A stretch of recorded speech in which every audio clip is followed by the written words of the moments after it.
أعوذ بالله من الشيطان الرجيم.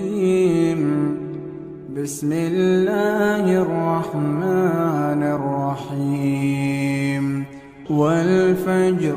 وليال عشر والشفع والوتر والليل إذا يسر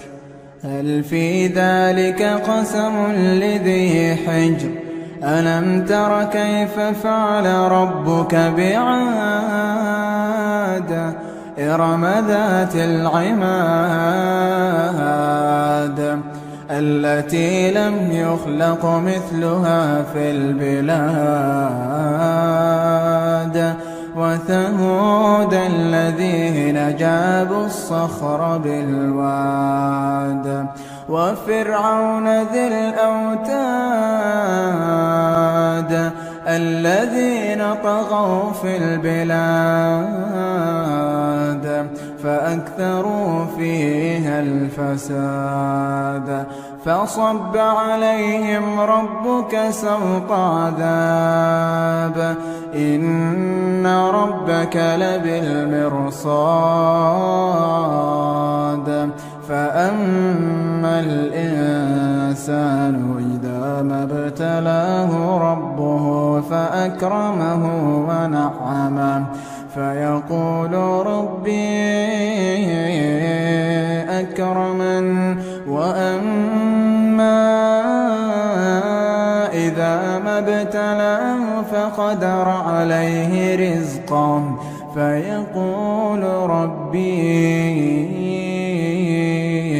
أهانن كلا بل لا تكرمون اليتيم ولا تحاضون على طعام المسكين وتأكلون التراث أكلا لما وتحبون المال حبا جما كلا إذا دكت الأرض دكا دكا وجاء ربك والملك صفا صفا وجيء يومئذ بجهنم يومئذ يتذكر الإنسان وأنى له الذكرى يقول يا ليتني قدمت لحياتي فيومئذ لا يعذب عذابه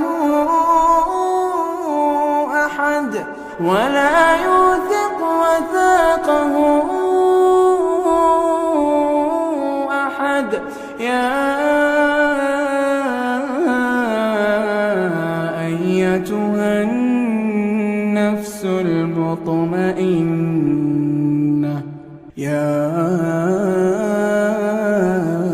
أيتها النفس المطمئنة ارجعي إلى ربك راضية مرضية فادخلي في عبادي وادخلي جنتي.